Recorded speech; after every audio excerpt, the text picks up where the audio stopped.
Ja, hallo und willkommen zusammen. Ich bin Hajo, ich mache bei Böker das Key Account Management und bin außerdem Mitglied im Produktentwicklungsteam.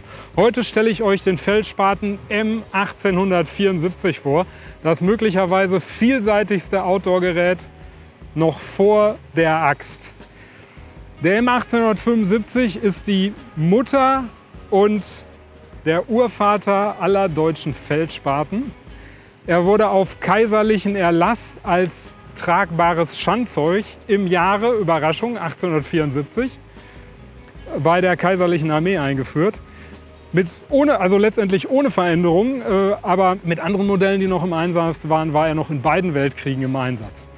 Der M1874 ist Machete, ist Messer, ist Beil, ist Hammer, um Zeltheringe einzuschlagen, ist Steighilfe an steilen Böschungen, ist Notpaddel und es gibt sogar YouTube-Videos, wo damit Steaks drauf gebraten werden am Lagerfeuer, was ich ausdrücklich nicht empfehle. Habe ich in der Aufzählung irgendwas vergessen? Graben kann man auch noch damit natürlich. So, der M1874. Ja, wir wollen was wir der Vollständigkeit halber auch noch erwähnen wollen, er war auch eine verheerende Nahkampfwaffe und gefürchtete in den Gräben in Verdun und in der Kanalisation von Stalingrad. Wir bauen ihn mit einigen Abweichungen zum historischen Original. Die betreffen hauptsächlich das Material. Das Original war natürlich aus Kohlenstoffstahl. Wir haben uns für einen Edelstahl entschieden, weil die oft eben doch mit Schlamm nass im Kofferraum weggeräumt werden und dann entsprechend rosten. Wir haben den 2CR13 gewählt. Das ist ein magnesitischer Stahl, kein Messerstahl. Der Hintergrund ist, dass ihr, wenn ihr draußen seid, vermutlich keine Schutzbrille tragen werdet. Also soll er etwas zäher sein, damit möglichst keine Metallsplitter beim Hacken davon abfliegen. Außerdem haben wir einen Gummibaumgriff, also Gummibaumholzgriff, anstelle der historischen Eiche oder Esche. Das ist einfach noch ein bisschen feuchtigkeitsunempfindlicher und noch ein bisschen schockelastischer. Ansonsten haben wir alles übernommen wirklich, die 5-Nieten-Konstruktion, das doppelte Blatt und Feder. Und das ist halt wirklich ein richtig massives, unkaputtbares Teil. Es gibt eine Scheide dazu aus Nylon mit Kunststoffeinlage, die ist super robust. Auch hier haben wir uns gegen Leder entschieden. Da geht einfach die Funktion vor der historischen Korrektheit. Wer das fürs Reenactment benutzen möchte, der müsste auf die Scheide verzichten und müsste den Spaten eben so führen. Gemäß dem historischen Vorbild ist der Spaten an den Seiten nicht ausgeschliffen, sondern nur angeschliffen und noch nicht messerscharf. Wir wollen uns jetzt aber schon mal angucken, was das Ding so out of the box kann. Holzhacken, ich brauche euch das nicht erklären, denke ich eigentlich, etwas über schulterbreit hinstellen, aus sicherer Stand, damit, falls die Axt bzw. der Spaten vorbeigeht, man nicht in den Beinen oder Füßen landet. Sichere Richtung, falls das aus der Hand fliegt oder sich der Axtkopf löst, und dann geht's los.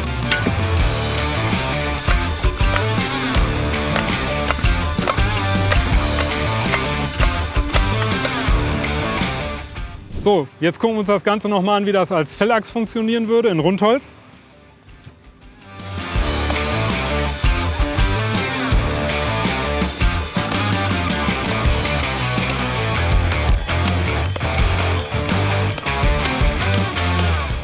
So, für die angeschliffenen Schneiden, finde ich, funktioniert das alles schon mal gar nicht so schlecht.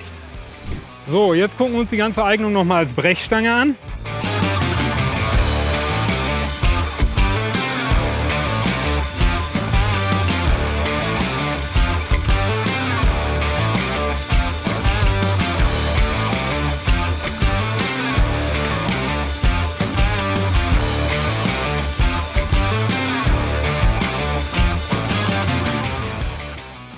Na, da haben wir es doch. Ich würde sagen, Test bestanden. So, ich finde, das hat doch schon mal ganz gut funktioniert. Mich hat das überzeugt, aber ich denke, da geht noch ein bisschen was. Wir werden den jetzt noch mal ausschleifen und wir werden den Griff, der jetzt ganz rund gedreht ist, den werden wir jetzt noch mal ein bisschen oval machen, dass das auch immer sofort richtig beim Schlagen in der Hand liegt. Aus Sicherheitsgründen fangen wir mit dem Griff an, bevor die Seiten geschliffen sind. Dann haben wir einfach weniger Verletzungsgefahr. Wir legen den einfach irgendwo auf stabilisieren den mit dem Fuß. Und dann gehen wir hier mit der Raspel von der Innenseite dran, dass das hier eine gerade Fläche wird.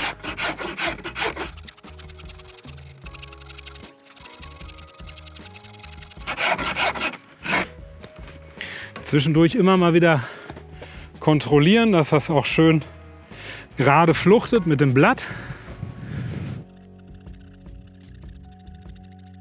Der Spaten hat jetzt nichts an Stabilität verloren, aber er liegt jetzt immer schön in einer Ebene der der Schlagrichtung.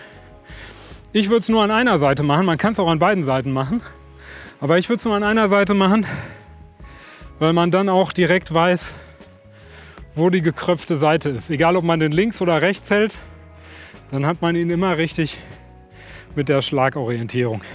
So, das fühlt sich jetzt schon ganz gut an, aber das ist natürlich noch ein bisschen sehr grob und kann auch bei längerem Arbeiten unangenehm sein oder zu Blasen führen. Deshalb bearbeitet man das hier am besten ohne großes Tamtam, am einfachsten und mit gutem Ergebnis mit einem Ziehblech. Das kann zum Beispiel der Rücken unseres Broncos sein, den man einfach so Späne zieht.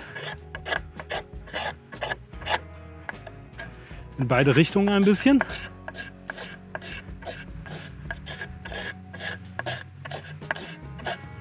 Alternativ kann man auch wunderbar den Rücken einer Klappsäge verwenden. Na, hier habe ich sie.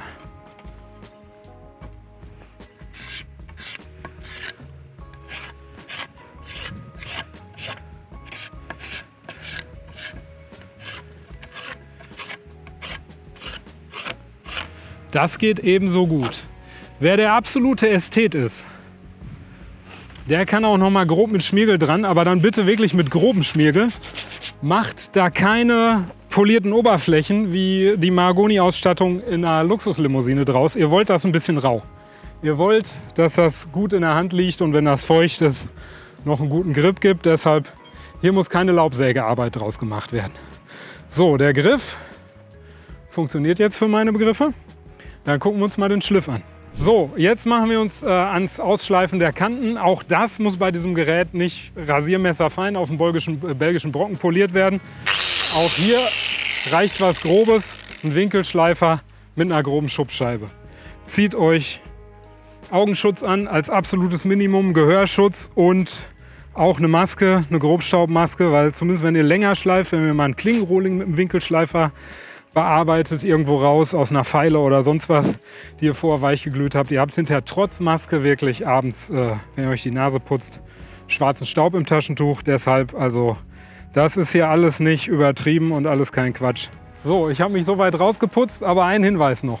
Ihr könnt euch natürlich beim Schleifen am Winkel des Vorschliffes orientieren. Dann ist er etwas robuster.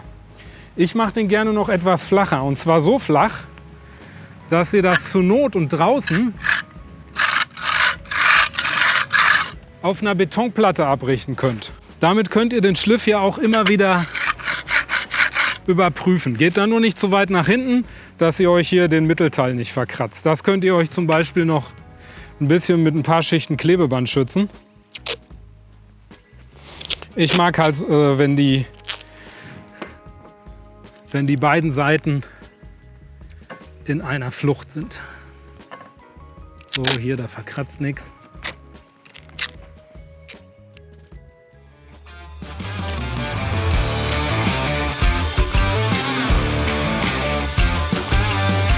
Ich habe jetzt ein bisschen sehr quick and dirty gearbeitet. Zur Not würde ich mir ein bisschen mehr Zeit dafür nehmen, dass das ein bisschen ästhetischer aussieht.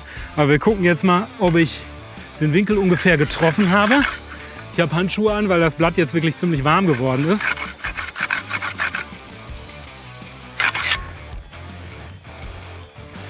So, und das ist jetzt schon relativ gut getroffen. Ist jetzt nicht perfekt, aber ich glaube, es ist schon okay für das, was wir jetzt zeigen wollen, im Vergleich zum Anschliff vorher. Ich lege noch mal los.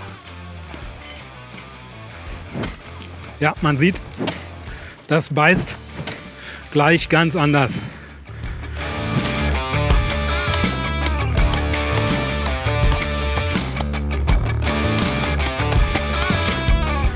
Da haben wir es. Ich sage, das Ausschleifen bringt auf jeden Fall eine Menge. Warum wir diese Modifizierung nicht schon bei der Auslieferung dran haben, ist einfach, das will nicht jeder. Das ist eine Sache. Nicht jeder will einen Start mit scharfen Kanten. Das zweite ist, die wurden eben auch nicht ordonnanzmäßig so ausgegeben. Und wir halten uns hier einfach mit dem konischen Griff und den angeschliffenen Seiten eben an den originalen Auslieferungszustand. So, jetzt wollen wir aber noch wissen, was das Ding absolut aushält, und da sehen wir uns gleich noch.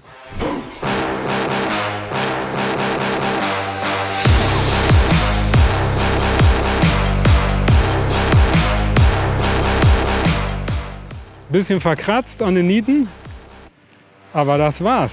Ich würde sagen, das Ding rockt. Meine 10 hat er. Okay, ich hoffe, ich konnte euch ein bisschen begeistern für dieses kleine Wundergerät.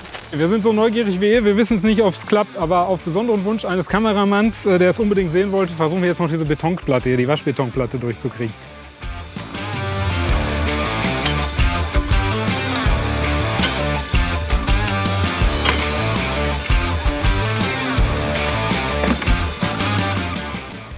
Also wenn es sein muss,